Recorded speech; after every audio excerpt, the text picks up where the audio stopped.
The broadcast is now starting. All attendees are in listen-only mode.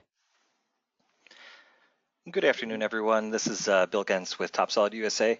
We're going to give people a few more minutes to join in and we'll get this presentation started. So just sit tight. We'll get going probably in about 2 or 3 minutes.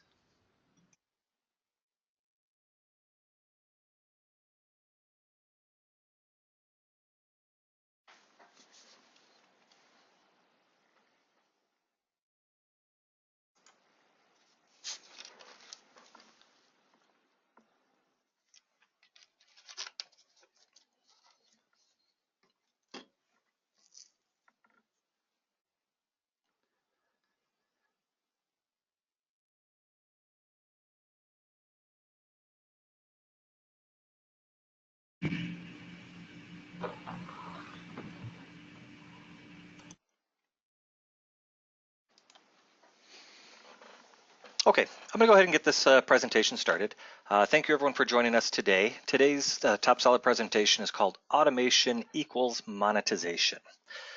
Before I begin here, I want to kind of talk about a few things, such as, first of all, what the definition of automation is.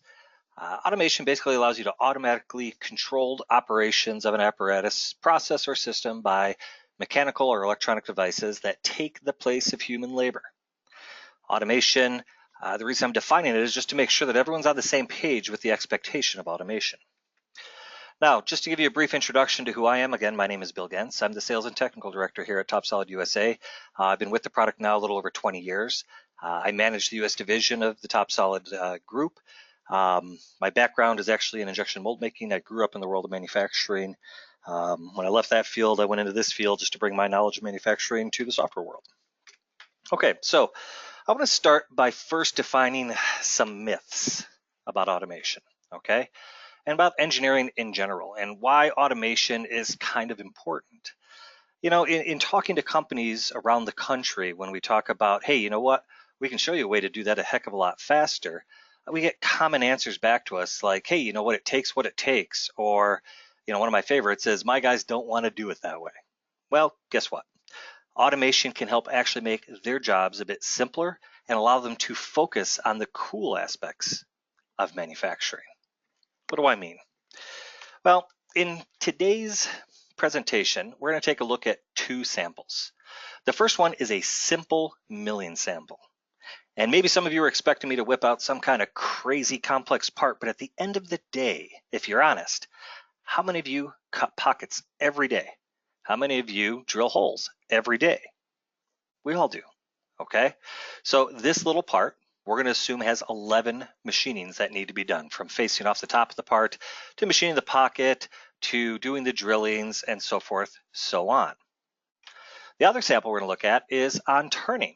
Again, not a complex part, but there's a ton of parts out there that have common features such as this.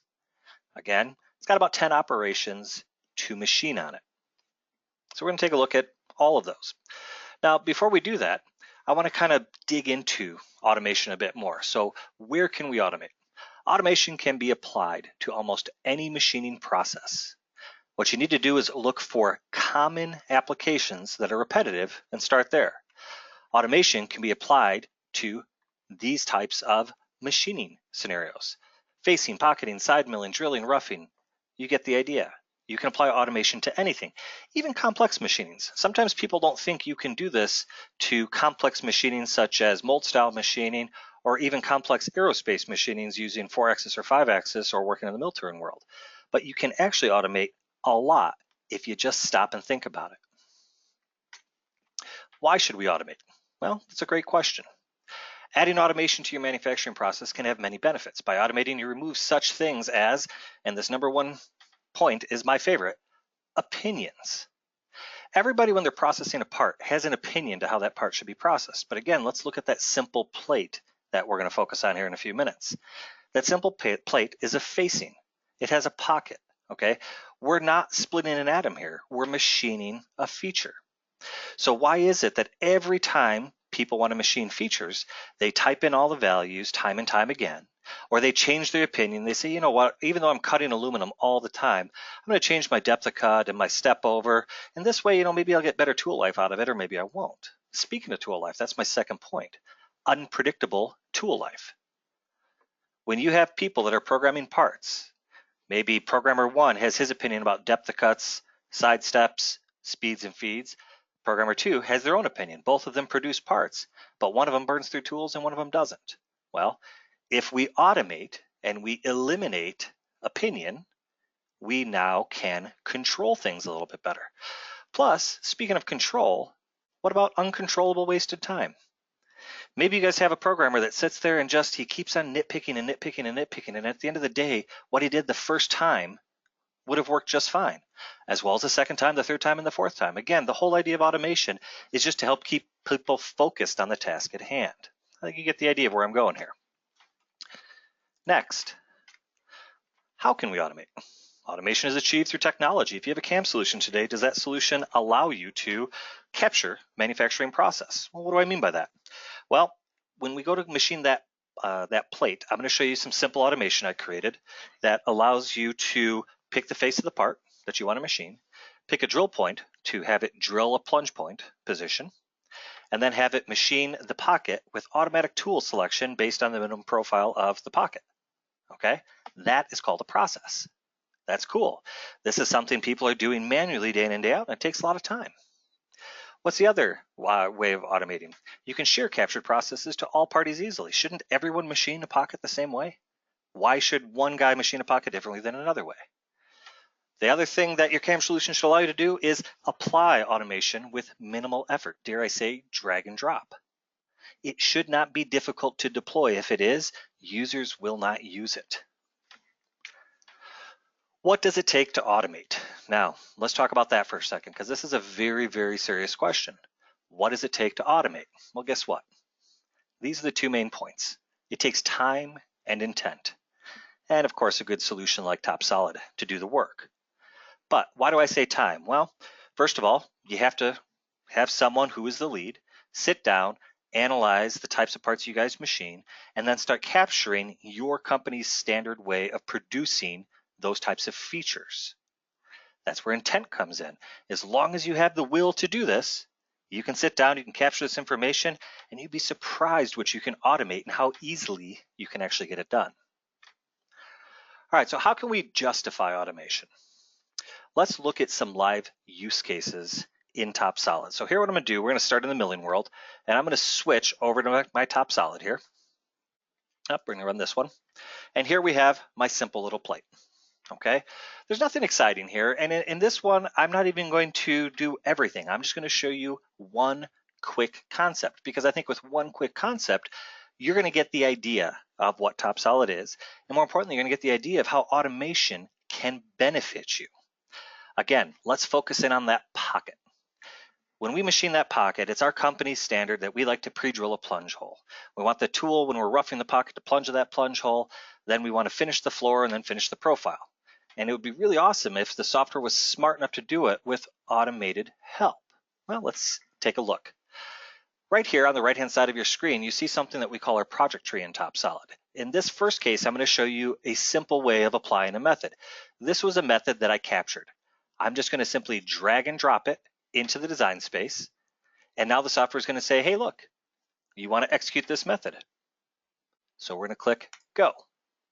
When we click go, something cool happens. Little dialog box pops up and it says, hey, pick the elements. Select the face to machine. Well, I want to machine that face. Awesome. Next, it wants to know, where do you want to plunge? Well, I could pick my origin point. I could pick this point here. You can pick whatever point you want, or you can even create a point on the fly, because sometimes that's just what you have to do. So here what I'm going to do is I'm going to offset a point maybe to right there and hit go.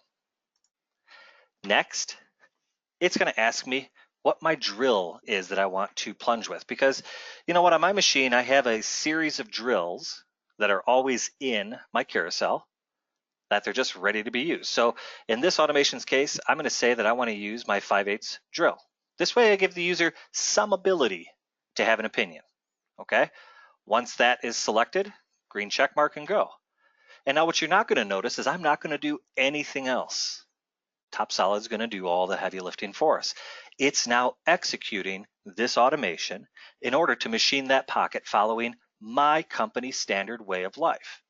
If I go click on my drilling here you can see we drilled right at that plunge hole. Now we have our pocketing. Now we have our pocket finishing. Now we have our side milling. Now, here's the really cool part about this. These pick different tools, right? This is a 7/8 diameter. This is a 3/4 inch diameter tool. How did it come up with that? Well, the automation looked at the minimum profile radius here. So if I select this face in TopSolid, I can get a radius down here. So that's a 1/2 inch radius or 1 inch diameter, right? So I took the 1 inch diameter minus 1/8 inch for my tool selection, and it picked a tool close enough to that value. Then I did minus 1/4 inch there. So I just get a better turn in the corner with my finishing tool. But beyond that, all the feeds and speeds are set. It's pulling the feeds and speeds off my material library. It's doing everything it's supposed to do. And that process took me about 15 seconds to run. Think about how long it would take you to program 4 operations today manually, let alone how many times people have opinions about how it should be done. Here, we're done. I can actually take this to the final level. I could even go here, make a setup sheet really quick for this if that's all I'm doing. Let's go to drafting. We'll do this really fast. We'll go to an inch standard, pull up our setup sheet, and there you go. There's our setup sheet with our XY0, the amount of cycle time in there, the tools being used. This is every single page documented. Awesome. Now, from there, let's go ahead back to our PowerPoint for a moment. When we go back to our PowerPoint, let's look at the next sample. Oops. Sorry. We're going to look at the cost justification side of this first, then we're going to look at the next sample. So let's break down what we just saw. If you're the type of company that is still manually programming at the NC control, looking at programming this part, okay? And in these estimates here, I'm talking about programming all the operations, all right? So if you're programming manually at the machine, it's probably about 2 hours worth of work for an experienced programmer to do. If you're using a CAM software, but a non-automated one, it's probably an hour. Because again, you got to pick tooling, you got to do all sorts of fun things, right? And you got to have an opinion along the way. If you're using an automated software, it's probably about 15 minutes worth of work, probably less. But let's call it 15 minutes for round numbers. Now, if your shop rate's $100 an hour, and we look at the cost involved with this, programming at the NC machine costs you $200. Programming with the standard CAM software costs you $100. Programming with an automated CAM solution costs you $25. Now, let's look at what that would be on how many parts you could program per week. If you look at manual machining, that's 20 parts you can program a week. CAM software, that's 40. That's respectable. That's double, right? But if you spend the time to teach a software how you like to manufacture and you go to automation, well, that's 160 parts that you can process in a week. Now you have a new problem. Now you engineer so fast that you have to buy more equipment. Oh no, you're making money now. That's the whole idea of automation. Control what you can control. Let's look at turning now, okay? So now in turning, I'm going to show you another way to deploy automation. So I'm going to go to my other sample. Oops, that's this one here. All right, I'm going to minimize this off to the side. So in this sample, I have the whole machine, okay? And you can see I'm all tooled up. This is just a simple LB3000 mill turn machine. And now what I'm going to do is I'm going to process this part. But I'm going to process this part a little bit differently than I did before because I took the time to really teach TopSolid how I like to do things. Then on top of that, then I created a knowledge base of searches or save searches, however you want to think of them. So now to apply that machining, all I need to do is go up to my save search list here. And here you see I have a folder in here called machining methods. I have one for lathes, one for mills. So if I hit the plus sign next to lathes, I want to start with simple turning. Why not? So I'm going to go here and work on OD work. To execute this, I'm just going to double click, and down there at the bottom of my screen is the results of that search. So this searched all throughout TopSolid's PDM, and it found 3 different strategies for me. So I'm going to use this middle one called rough turn face and diameter with chuck limit, and I'm just going to drag and drop to execute that. Here again, you get the dialog box. I'm going to hit go. And now it's going to ask you, what is your first face to machine? So I'm going to rotate this a little bit, select that front face. Now it wants to know the starting face for the OD turning and then the ending face. So I'm going to come over here, select that face. Perfect. And now guess what it's going to do? That's right, it's going to do the machining for us. That's the best part. You can see the stock model's up to date. We rough turned the face, we rough turned the OD. And oh, by the way, do you notice it stopped before it hit my chuck? We just thought that would be a friendly thing to do. TopSolid's very smart that way. Next, what do we want to do? Well, maybe I want to do some drilling. So I'm going to go to my drilling on lathe, double click to execute, and there's my drill on center. Drag and drop that in, hit go. Now it's going to ask me, what face do I want to drill? Well, I want to drill that face. Next, it's going to ask me for a tool.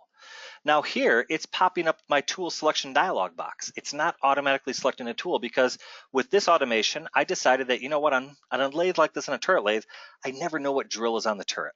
You know, you're limited to the number of tools on these machines, so sometimes you're just stuck with what you're stuck with, right? Or you want to reuse what was already tooled up and picked up on the machine. So on this case, I have a 3/4 inch drill in there. That should work. We can select it. That looks good to me. I can green check mark it. And now I've drilled that out. Again, the depth was auto-calculated by TopSolid thanks to TopSolid's stock awareness. Now, what's next? Let's go back to turning and let's do some ID work. How about we do some ID roughing? So I'm going to drag and drop that into here. And next, execute. It's going to ask me my start face. It's going to ask my end face. It's going to ask me to pick a point to limit the tool path. I could build a point on the fly. I could just say, you know what, limit it to that point right there and hit go. And check it out. There's your roughing toolpath done there. But I think you guys are starting to get the idea. You can just quickly process your part. Let's look at grooving. Let's look at OD grooving. How about if we do complex groove roughing? We'll drag and drop that in. We'll hit go. Here it's going to ask me to pick my start face, my end face, and guess what? Groove roughing is done. How about if we go back to OD groove again? And we do complex groove finish since we're on it. That's nice. Let's hit go. Again, guess what it's going to ask for? That start face, that end face. Oops. See, even the best demo guys get ahead of themselves. Let's do that one more time. We hit go, we pick our start face, we pick our end face. There you go. That's done.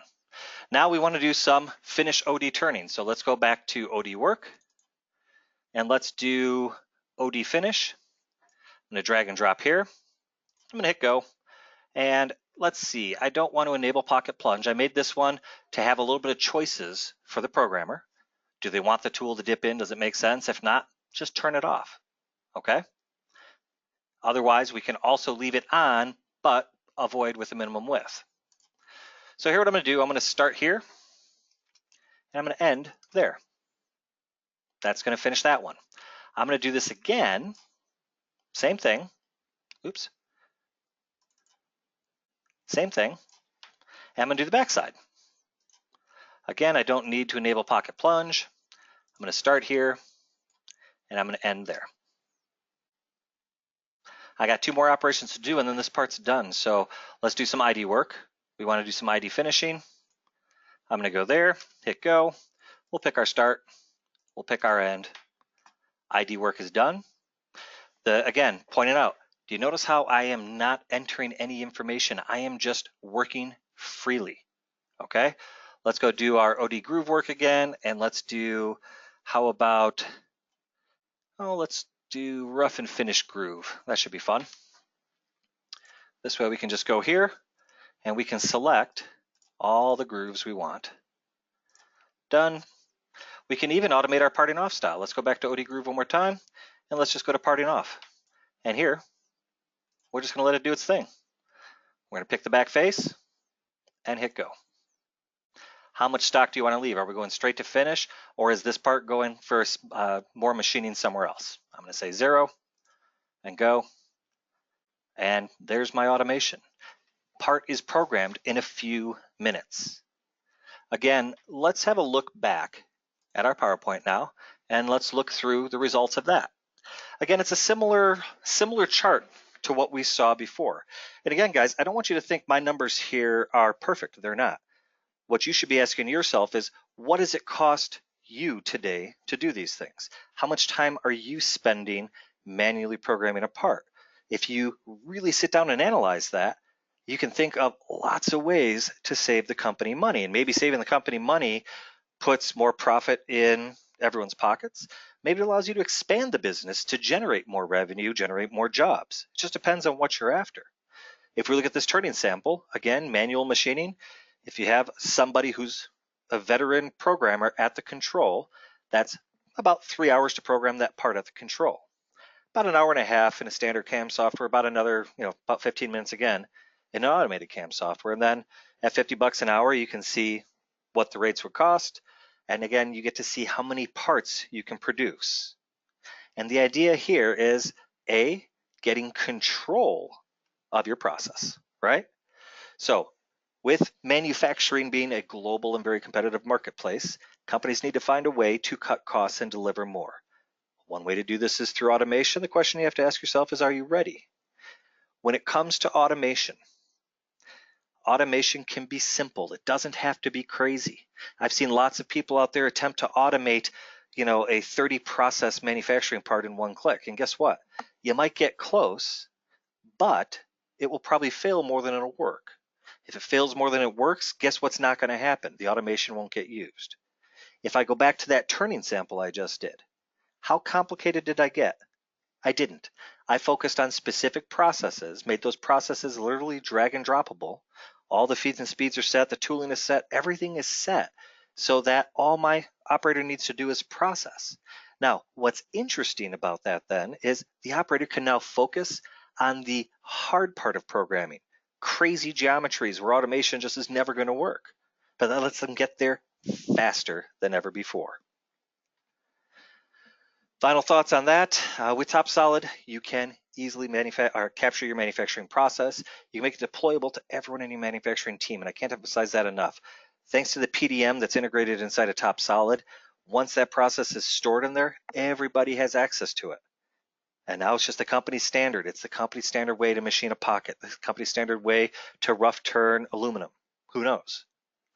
Most importantly, though, it allows you to make parts quicker and in turn make more profit. So that's it for today's webinar. Hopefully you all found this to be interesting.